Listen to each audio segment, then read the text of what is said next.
Hello everyone, Scary Skeleton Reactor here, bringing to you yet another reaction video. Time for some more Mr. Nightmare, and I'm going to be reacting to 3 Scary True Pizza Delivery Horror Stories Volume 2. Yeah, I've reacted to the first series, and that left me not wanting to go for being a pizza delivery guy in my later years, or even as a side job. I don't think I could do that. So anyways, without further ado, let's get started. 5, 4, 3, 2, 1. Let me adjust the volume here, and we're ready to go. Start. Pizza Delivery Horror Stories Volume 2. I started at 16 in my town in the suburbs of a big city. At first, they put me to help the chef in the kitchen and clean the place and stuff. 2 months later, my boss told me that on the days off of the main delivery boy, I would deliver, and I said yes, of course. Then, all of a sudden, the delivery boy quit when he came from delivering a pizza at this one house. He looked traumatized and shaken, like something with his face and his eyes. He went into my boss's office and they argued for about 15 minutes. Then he came out and said, "Good luck, kid," then told me he had quit. I asked why, and he said, "Just a shitty job, that's all."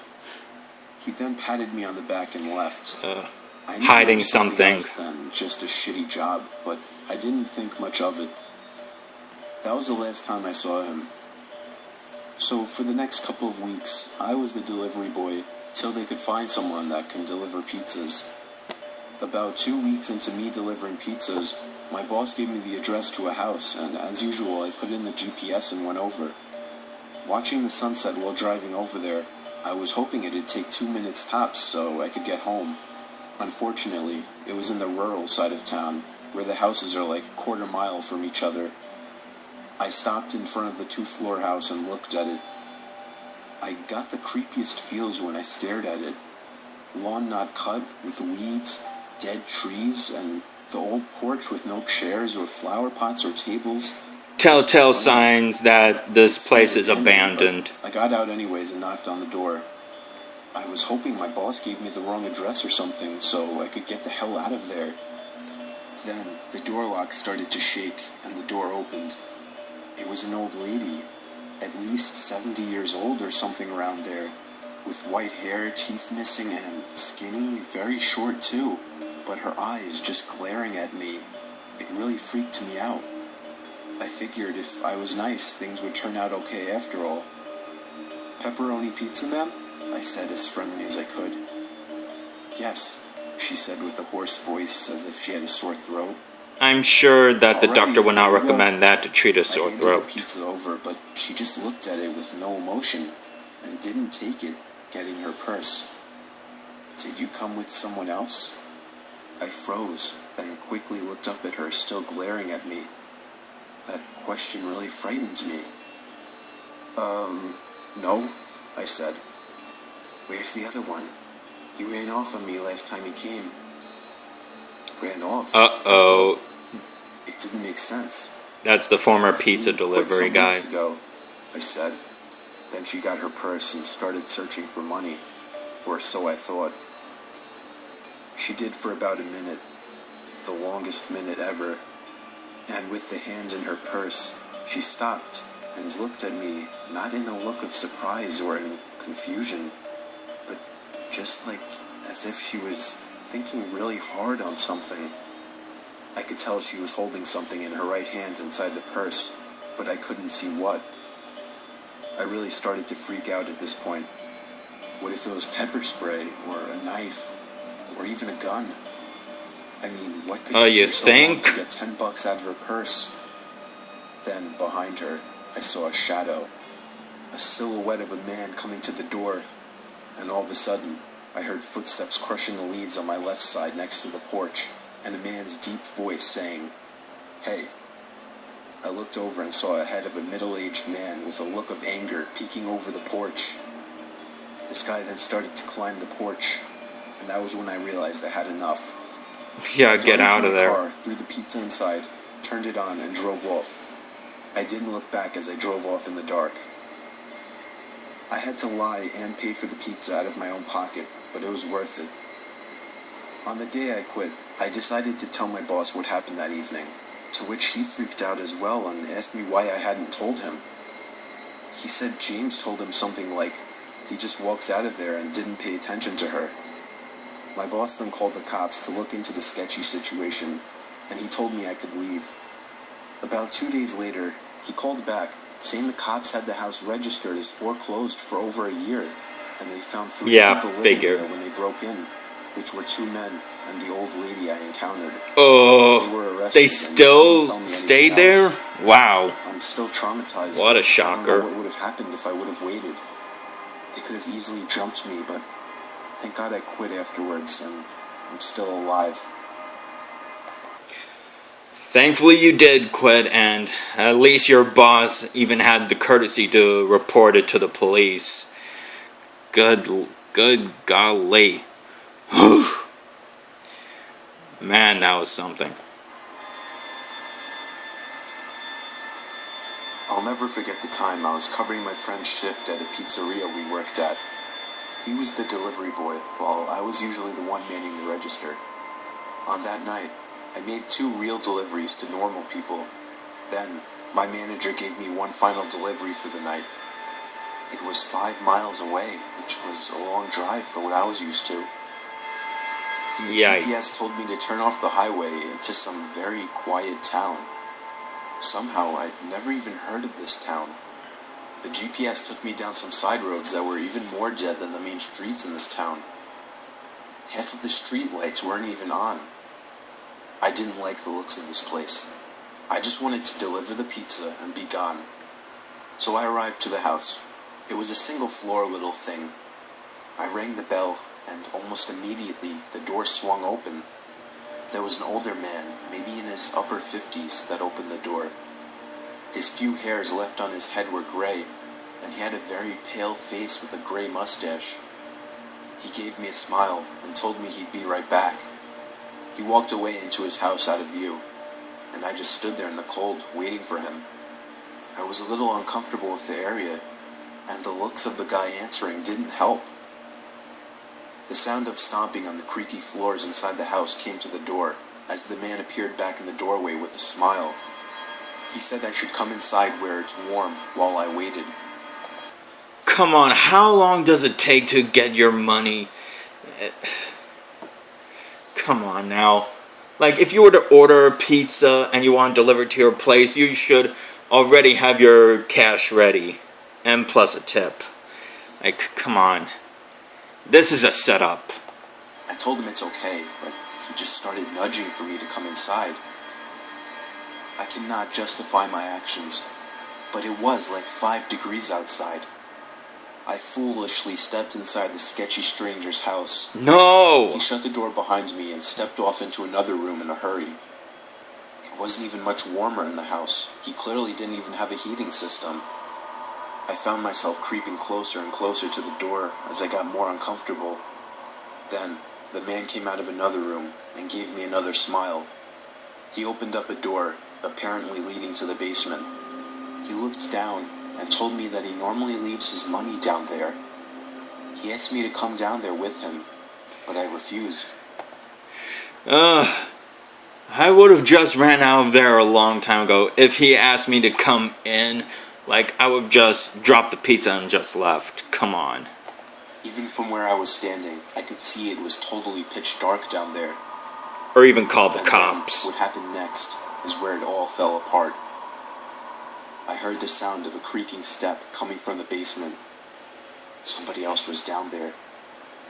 I decided it was time to go and turned around to open the door, but the man was already right on top of me.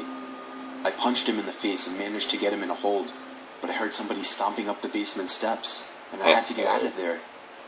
I pushed the man to the floor, ran outside, got in my car, and drove off without looking back. I told my manager everything, and he called the cops, but I don't know whatever became of that. My manager gave me a couple of days off afterwards.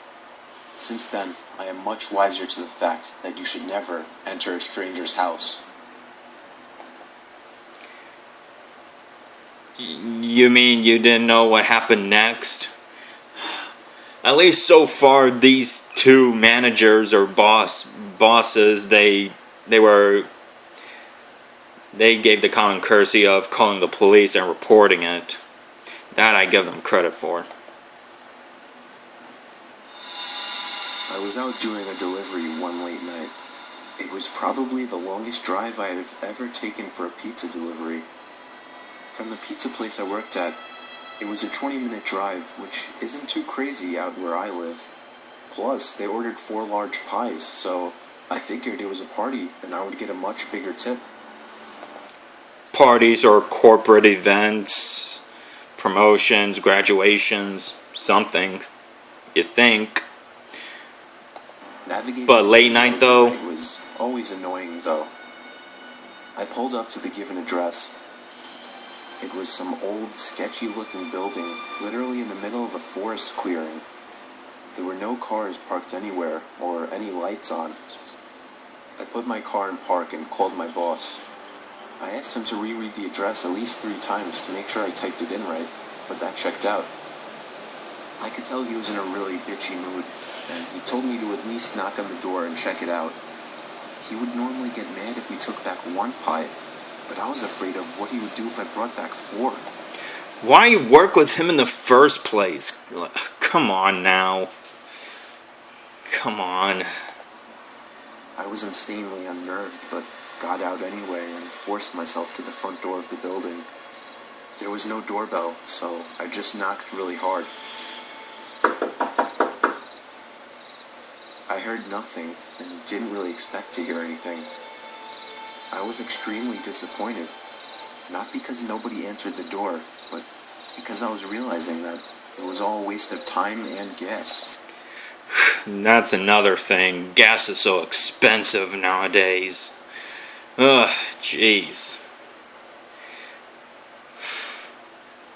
Yeah, it's not even worth it. I knocked one more time out of desperation, and then began to hear some kind of rustling noises from inside of the building. I would have just left after the first I knock. knocked again and yelled that I was the pizza guy. There was silence now. I felt a bit more uncomfortable now than before. But before I could turn around, I noticed something at the window. There was someone looking through the window. I couldn't tell if it was a man or a woman. All I noticed were their eyes. Their eyes were open wider than I knew possible, staring intently at me. I was disturbed enough by this. That is disturbing. And ran back to my car. The shitty thing wouldn't start until turning the key for the 3rd time. I drove off the grass and back onto the dirt road, but I felt the car rocking about, shaking and bumping. Something wasn't right. I didn't make it far from the building before I started hearing a sharp scraping sound coming from outside. There was so much resistance that I couldn't even drive. The car came to a stop. I got out of the car to check what the hell was wrong. A chill ran up my spine as I began to feel like my heart was constantly skipping beats.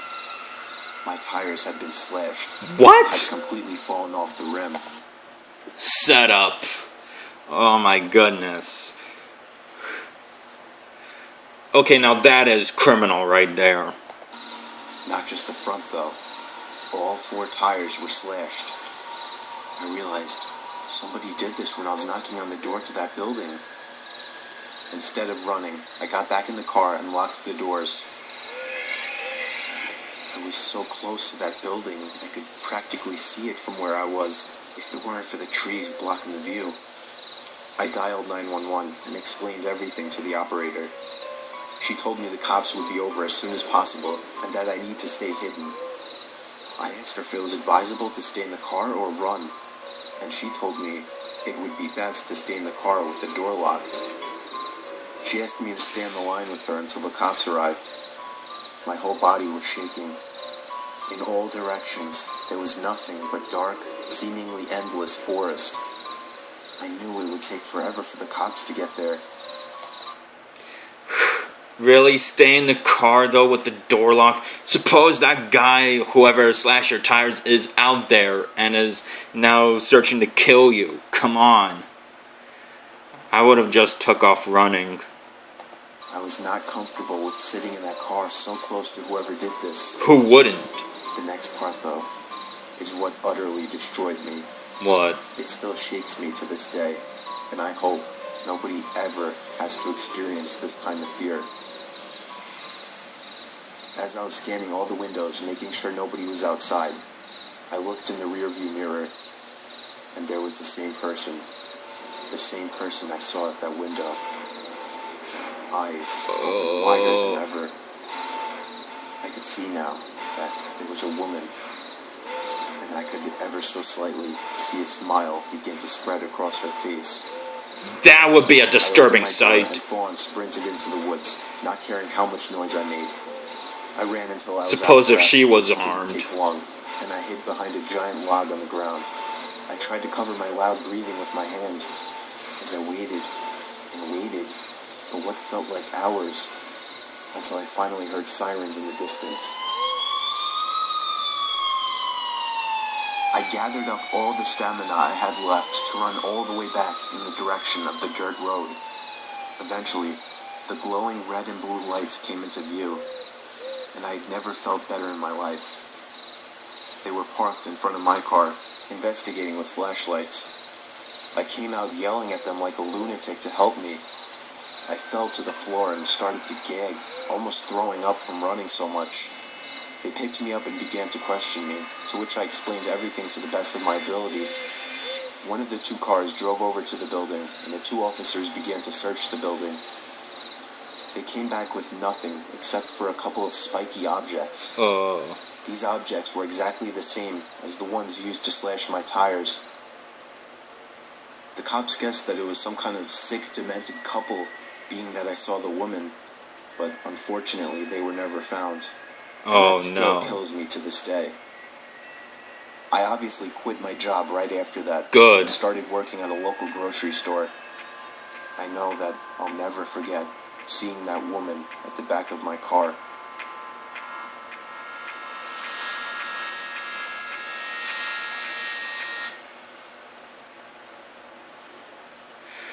Whew. Alright, wow. My goodness. Well, that was 3 Scary True Pizza Delivery Horror Stories Volume 2. Wow. At least the police were involved in both of them. In all 3 of them, actually, so. Whew. Wow. Yeah, there's no way I'm going to be a pizza delivery guy, even as a side job. There's no way I would do it. I mean, if I were to, I prefer to do it in the daytime and not have done at night. But, anyways, they really been through, these pizza delivery guys, they've been through a lot, so, man. Anyways, thank you guys so much for watching. You know the drill. Please like, please subscribe. If you guys have requests, comment down below. See you guys in my next reaction. Peace.